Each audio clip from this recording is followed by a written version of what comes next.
काम करो ऐसा कि पहचान बन जाए। काम करो ऐसा कि पहचान बन जाए।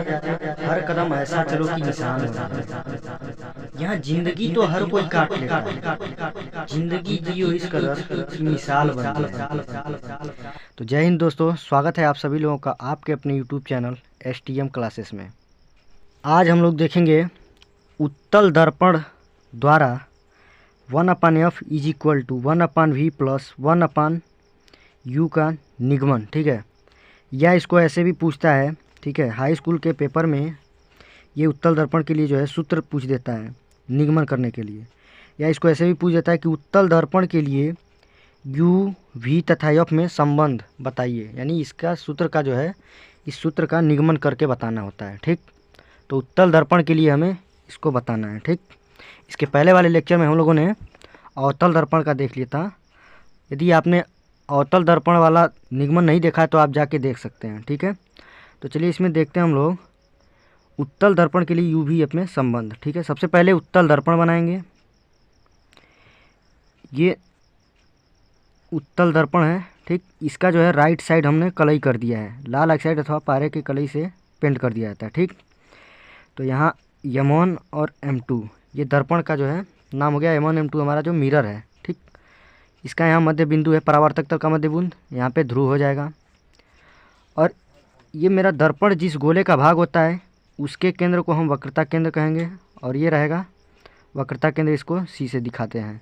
ठीक है, वक्रता केंद्र और ध्रुव को मिलाने वाली रेखा मुख्य अक्ष कहलाती है, तो इसको हम मिलाएंगे तो ये हमारा मुख्य अक्ष हो जाएगा। इसको प्रिंसिपल एक्सिस भी बोलते हैं अंग्रेजी में। ठीक, अब जो है ध्रुव के सामने, ठीक है सॉरी, दर्पण के सामने एक हम यहाँ वस्तु रखते हैं। एक वस्तु OO डैश यहाँ पे रख लेंगे, और मुख्य अक्ष के समांतर एक प्रकाश की किरण गुजारेंगे वस्तु से। ठीक, अब ये दर्पण पर मानते हैं कि यहाँ A बिंदु पर आपतित हो रही है। ठीक, और यह दर्पण से अपवर्तन के पश्चात ये लौट जाएगी यहाँ, लेकिन ये मुख्य अक्ष के किसी बिंदु पर आती हुई प्रतीत होगी, और जिस बिंदु पर मुख्य अक्ष के जिस बिंदु पर आती हुई प्रतीत होती है इसको कहते हैं मुख्य फोकस। ये मुख्य फोकस हो गई, और इस मुख्य फोकस F से इस ध्रुव P तक की दूरी फोकस दूरी कहलाती है। ठीक है, अच्छा, अब एक किरण और आएगी इसके शीर्ष से, ये जो है वक्रता केंद्र से होती हुई आती हुई प्रतीत होगी। ठीक है, होकर जाएगी या आती हुई प्रतीत होगी, तो यहाँ से जो है वक्रता केंद्र से आती हुई यहाँ प्रतीत होगी। इसको मिलाते हैं। अब होता क्या है कि इसमें जो वक्रता केंद्र से आती है वह वापस जो है अपवर्तन के पश्चात उसी मार्ग में वापस लौट जाती है, तो इसको यहाँ आते हुए दिखाएंगे, यहाँ लौटते हुए दिखा देंगे, और इसको जो है पीछे डॉटेड लाइन से मिलाते हुए दिखा देंगे। और इन दोनों का जो कटान बिंदु है इससे जो है मुख्य अक्ष पर लंब डालेंगे, और लंब डालेंगे तो यहाँ पे जो है OO डैश का प्रतिबिंब I डैश मिल जाएगा। यहाँ O का प्रतिबिंब I और O डैश का प्रतिबिंब I डैश यहाँ मिल जाएगा। ठीक है, अब A बिंदु से एक लंब डालेंगे मुख्य अक्ष पर, और यहाँ पे पॉइंट N ले लेते हैं। ठीक है, A से N एक लंब डाल दिए, काल्पनिक लंब। ठीक, अब जो है यहाँ हम जब सूत्र का निगमन करना है तो त्रिभुज लेकर के जो है सूत्र का निगमन करेंगे। तो यहाँ से कौन कौन सा त्रिभुज बन रहा है, क्या क्या बन रहा है, उसको लेके करना है। ठीक है, तो पहले तो O डैश और C, एक त्रिभुज ये बड़ा सा बन रहा है, और एक त्रिभुज I डैश C ये छोटा सा बन रहा है। तो हमें इन दो त्रिभुज को लेकर के चलना है। तो यहाँ से देखेंगे हम कि ये वाला जो एंगल बन रहा है इस छोटे वाले त्रिभुज के लिए भी यही एंगल है, और इस बड़े वाले त्रिभुज के लिए भी यही एंगल, यानी यही कोण दोनों के लिए है। ठीक, तो जब छोटे वाले त्रिभुज के लिए यही कोण और बड़े वाले त्रिभुज के लिए यह कोण हो गया, एक कोण जो है दोनों के लिए बराबर। फिर दूसरा कोण देखेंगे, ये 90 डिग्री है, और इसका भी ये 90 डिग्री है। तो यहाँ से ये जो है दोनों जो है 90 डिग्री बन जाता है दोनों के लिए। तो एक कोण और यहाँ से दूसरा कोण जो है दोनों क्या हो गया, दो कोण आपस में, दोनों त्रिभुज के दो कोण बराबर हो गए। तो तीसरा कोण जो है ऑलरेडी बराबर हो जाएगा।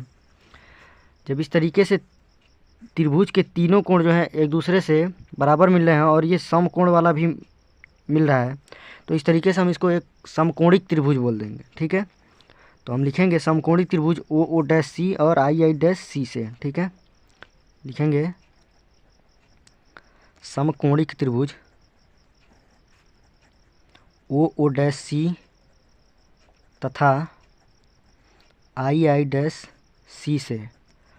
तो इसका जो है एक अनुपात निकालेंगे, ये लंबाई O dash upon I I dash, बड़े वाले त्रिभुज का ये लंबाई और छोटे वाले त्रिभुज का ये लंबाई का अनुपात बराबर, ठीक है। पहले लिखते हैं O dash upon I I dash बराबर इस बड़े वाले त्रिभुज का लंबाई लेंगे, ये आधार वाला, यहाँ ओ से सी तक की दूरी, ओ सी अपान छोटे वाले त्रिभुज की लंबाई कहाँ से कहाँ तक, आई से सी तक की दूरी, ओ सी अपान आई सी।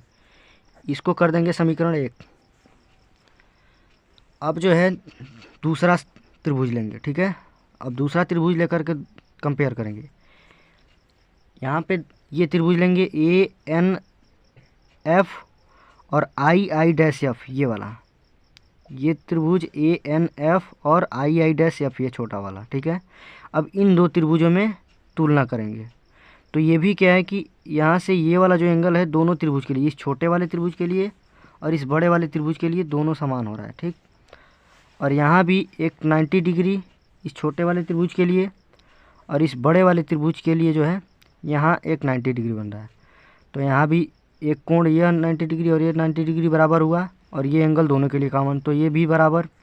तो तीसरा कोण इसका भी ऑलरेडी बराबर हो जाएगा ये। इस तरीके से ये दोनों त्रिभुज भी समकोणिक कहलाएंगे, ठीक है। तो जब समकोणिक कहलाएंगे तो लिखेंगे हम लोग समकोणिक त्रिभुज, समकोणिक त्रिभुज ए एन एफ तथा आई आई डैश एफ में, इस छोटे वाले त्रिभुज में, ठीक है, आई आई डैश एफ से, ठीक है, आई आई डैश एफ से क्या निकल के आ जाएगा, इनका अनुपात, ठीक, बड़े वाले त्रिभुज का लंबाई का अनुपात बटे छोटे वाले त्रिभुज का लंबाई का, ठीक है। ए एन यानी कि ए एन बटे में आई आई डैश बराबर यन से एफ तक की दूरी ले लेंगे, यन से एफ तक की दूरी बटे आई से एफ तक की दूरी, ठीक, ये ले लेंगे। अब चूँकि यहाँ पे ए से एन तक की जो दूरी है वो ओ से ओ डैश तक की दूरी के बराबर हो सकती है। ए से एन तक की जो दूरी है, ए से एन यानी ए एन बराबर ओ डैश लिख सकते हैं, क्योंकि ये लाइन मुख्य अक्ष वाली लाइन और ये आपतित किरण ये वाली ओ से ओ डैश से ए पर जो आ रही है, तो ये जो हो जाएगी मुख्य अक्ष के समांतर है। ये जब समांतर है तो समांतर रेखाएं क्या होती हैं कि हर जगह बराबर होती है। तो जब हर जगह बराबर होगी तो ए से एन तक की जो दूरी होगी ओ से ओ डैश तक की दूरी के बराबर होगी। इस हिसाब से हम ए एन के जगह पे ओ डैश लिख सकते हैं। तो लिख देंगे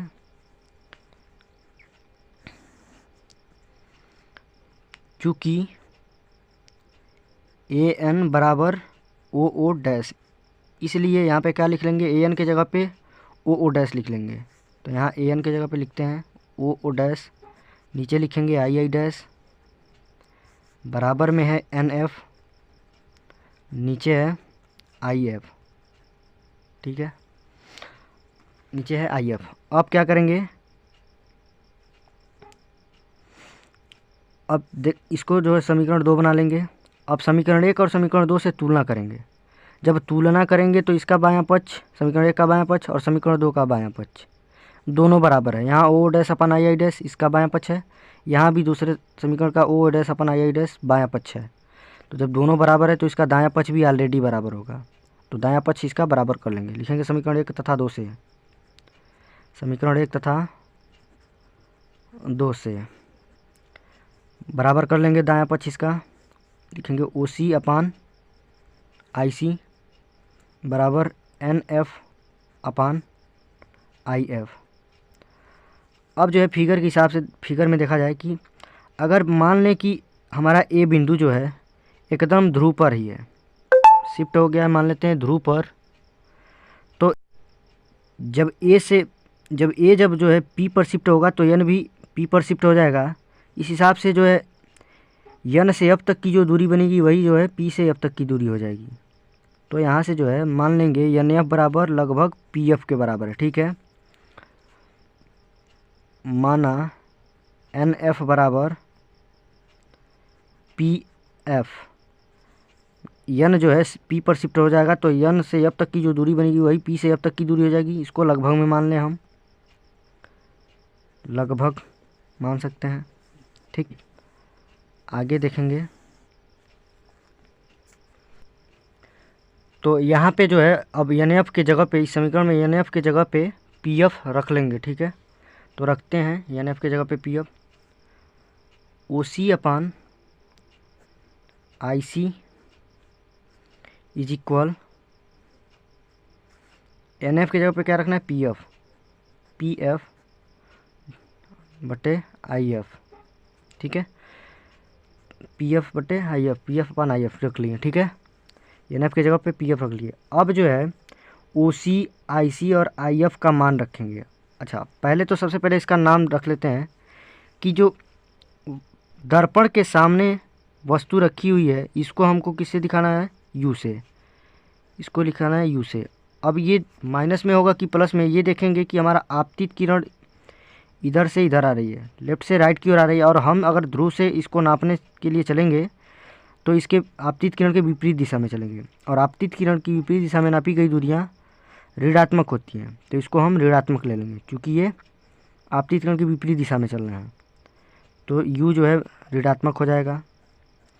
क्या, P से O तक की दूरी, P से O तक की दूरी माइनस यू लिखेंगे, यहाँ पे लिख लेते हैं पहले। P से O तक की दूरी क्या, वस्तु की दूरी है और ये माइनस यू होगी। ठीक है, अब क्या लिखेंगे, P से I तक की दूरी, ये क्या है, प्रतिबिंब की दूरी। आपतित किरण इसी डायरेक्शन में है और हम भी जो है चल रहे हैं इसी डायरेक्शन में चल रहे हैं, तो आपतित किरण की दिशा में नापी गई दूरियाँ धनात्मक। और P से I तक की दूरी को क्या लिखते हैं, वस्तु की दूरी, और वस्तु की दूरी को V से दिखाते हैं, ये लेंगे हम प्लस में क्योंकि आपतित किरण की दिशा में ही है। ठीक, अब P से F तक की दूरी क्या होती है, फोकस दूरी। P से F तक की दूरी फोकस दूरी, और इसको कैपिटल स्मॉल एफ से दिखाते हैं। ठीक है, और ये होगी प्लस एफ क्योंकि ये भी जो है आपतित किरण की ही दिशा में नापी जा रही है। ठीक है, और P से C तक की दूरी क्या होती है, वक्रता त्रिज्या। P C क्या होती है, वक्रता त्रिज्या, इसको दिखाएंगे प्लस आर से। ठीक है, स्मॉल आर से दिखाएंगे, बट किस में दिखाएंगे, प्लस में, क्योंकि ये भी जो है आपतित किरण की ही दिशा में नापी जाएगी। इधर जो है उत्तल दर्पण में सभी अंदर की ये जो है फोकस दूरी, वस्तु की दूरी और वक्रता त्रिज्या सब प्लस में नापी जाएंगी। ठीक, तो अब जो है P O, P I, P F और पी सी, यहाँ से सबका मान निकालेंगे, ओ सी, आई सी और आई एफ, और उसके बाद करने के बाद जो है यहाँ से मान रखा जाएगा। निकालते हैं, ओ सी के जगह पे क्या लिख सकते हैं हम, ओ सी, ओ से लगाए सी तक की दूरी को हम क्या लिख सकते हैं, सभी दूरी को हमें ध्रुव से नापनी है, तो टोटल ओ से लगाए सी तक की दूरी को हम लिख सकते हैं पी ओ प्लस में पी सी, पी से ओ तक की दूरी और पी से सी तक की दूरी को जोड़ दें तो ओ सी निकल जाएगा टोटल दूरी। लिख देते हैं P O plus P C, O C की जगह पे हम लिख सकते हैं P O plus P C. फिर आई सी की जगह पे क्या लिख सकते हैं, आई सी की जगह पे क्या लिखना है, आई और सी, ये है, तो हम आई सी लिखना है तो सबसे पहले पी से चलें सी तक, और इसमें से पी से आई तक घटा दें तो आई सी मिल जाएगा। तो लिखेंगे P C minus I C, sorry I C, ये निकालना है, आई सी निकालना है तो पी से आई तक घटा दें, पी सी में से पी आई घटा दें, आई सी निकल जाएगा। ठीक है, तो लिखेंगे P C minus P I बराबर पी एफ, पी से एफ मतलब पी से ही नापी गई तो ठीक है, पी से एफ तक की दूरी फोकस दूरी है, बटे आई एफ की जगह पे क्या लिख सकते हैं, आई एफ ये है यहाँ से यहाँ तक की दूरी, तो टोटल दूरी हम पी से लेके चलें, पी से एफ तक की दूरी में से पी से आई तक की दूरी घटा दें, आई एफ मिल जाएगा। तो लिख दें P F minus P I, ठीक है। अब जो है इन सब का मान P O, P C, P C, P I, P F सबका जो है मान यहाँ से रख लेंगे, और रखने के बाद थोड़ा कैलकुलेशन करने के बाद जो है हमारा फार्मूला निकल के आ जाएगा। तो रखते हैं मान, पी ओ के जगह पे minus U plus P C के जगह पे प्लस आर तो बीच में है प्लस, यहाँ भी प्लस, और ये R divide by P C की जगह पे क्या है, आर है, माइनस है बीच में, पी आई के जगह पे क्या है, वी है, बराबर पी एफ के जगह पे क्या है, स्मॉल एफ है, फोकस दूरी, पी एफ के जगह पे स्मॉल एफ फोकस दूरी, पी एफ की जगह पे स्मॉल एफ फोकस दूरी, माइनस पी आई क्या है, पी आई है वस्तु की दूरी वी। ठीक है, अब जो है तिरछा गुणा कर देंगे, तिरछा गुणा कर देंगे, कैलकुलेशन करने पर निकल के आ जाएगा। ठीक, अब माइनस यू प्लस आर का गुणा जो है एफ माइनस वी में कर लेंगे, एफ माइनस वी बराबर एफ का गुणा आर माइनस यू में कर लेंगे। ठीक है,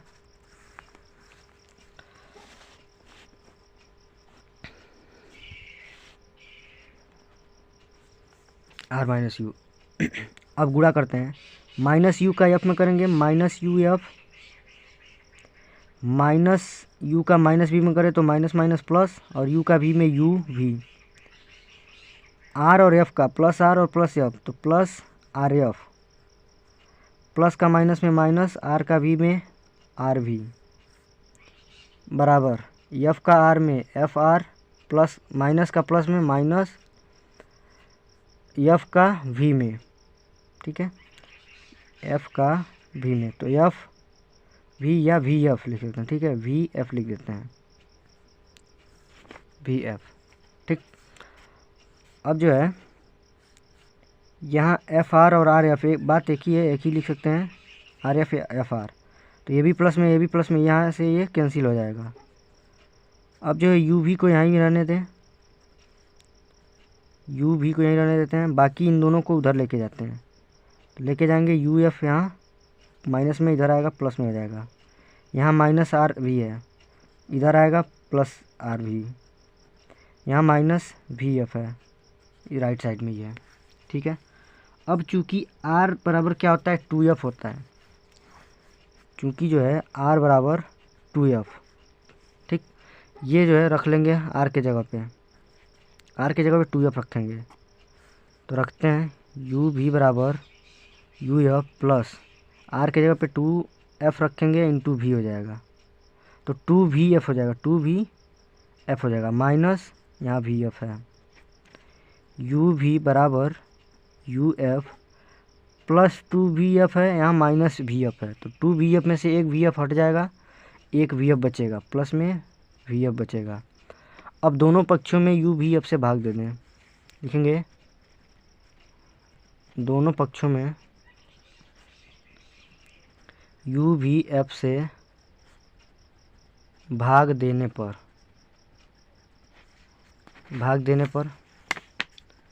भाग दे दिया जाए, तो U V upon U V F बराबर U F upon U V F plus V F upon U V F. ठीक है, अब यू वी से यू वी कट जाएगा, क्या बचेगा, 1 अपान एफ बराबर यू एफ से यू और एफ कट जाएगा, तो क्या बचेगा, 1 upon V plus V F से वी एफ कट जाएगा, बचेगा 1 अपान यू। यही जो है हमारा उत्तल दर्पण के लिए यू वी एफ में संबंध निकल के आ जाएगा। यही है 1 upon F equal to 1 upon V plus 1 upon U. उत्तल दर्पण के लिए यू वी एफ में संबंध यही निकालना था हमें। ठीक है, यही क्वेश्चन है हमारा, यही है उत्तल दर्पण द्वारा 1 अपान एफ बराबर 1 upon V plus 1 upon you का निगमन करना था, और यही जो है निकल के हमारा फार्मूला आ गया है। ठीक है, तो उम्मीद है कि यह वीडियो आपको पसंद आया होगा। अगर पसंद आया हो तो लाइक कीजिए, शेयर कीजिए, और जो भी ना समझ में आया हो कमेंट कीजिए। जय हिंद।